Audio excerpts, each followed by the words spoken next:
السلام علیکم مائی YouTube family, کیسے ہیں آپ؟ امید کرتی ہوں اچھے ہوں گے۔ ایک نئی ویڈیو کے ساتھ میں آپ کے سامنے حاضر ہوئی ہوں۔ ویڈیو دیکھنے سے پہلے چینل کو سبسکرائب کر لیں اور بیل آئیکن کو پریس کرنا نہ بھولیں تاکہ آپ کو ہر نئی آنے والی ویڈیو کا نوٹیفیکیشن ٹائم پر ملتا رہے۔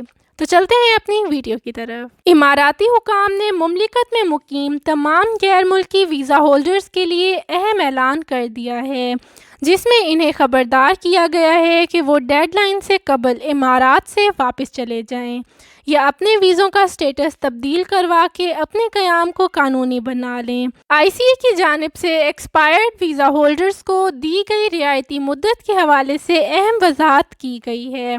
آئی سی اے کی جانب سے آفیشیل ٹویٹر اکاؤنٹ پر آگاہ کیا گیا ہے کہ وہ افراد جن کی ویزوں کی میعاد 1 مارچ 2020 سے قبل ختم ہو گئی تھی، انہیں 31 دسمبر تک امارات میں قیام کی مزید مہلت دی گئی ہے۔ اس مدت کے دوران وہ اپنے ملک واپس چلے جائیں، ورنہ 1 جنوری سے ان پر مختلف جرمانوں کا اطلاق شروع ہو جائے گا۔ اس رعایتی مدت سے وہ افراد فائدہ نہیں اٹھا سکتے ہیں جن کی وزٹ اور رہائشی ویزے 1 مارچ کے بعد ایکسپائر ہوئے ہیں۔ ایسے ویزا ہولڈرز کو دی گئی ڈیڈ لائن پہلے ہی ختم ہو چکی ہے۔ ایکسپائرڈ ویزا ہولڈرز کو چاہیے کہ وہ وطن واپسی کے لیے روانگی کی ٹکٹ 31 دسمبر سے پہلے کی بک کروائیں اور فلائٹ کی روانگی سے 4 گھنٹے قبل ایئرپورٹ پہنچ جائیں۔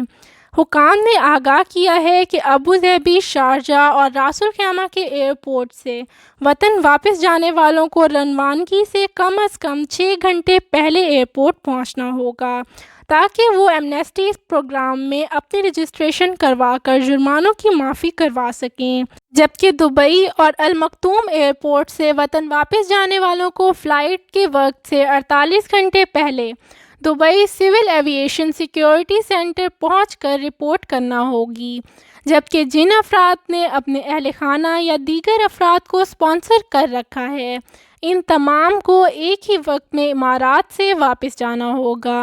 انہیں الگ الگ اوقات میں واپسی کی اجازت نہیں ہوگی۔ اگر میری ویڈیو اچھی لگی ہو تو لائک، شیئر اور سبسکرائب کرنا نہ بھولیں، اور کسی بھی سوال کی صورت میں آپ مجھ سے میرے فیس بک، انسٹاگرام یا واٹس ایپ نمبر پر بھی رابطہ کر سکتے ہیں۔ ان کی لنک ڈسکرپشن باکس میں موجود ہیں۔ ویڈیو کو مکمل دیکھنے کے لیے بہت بہت شکریہ۔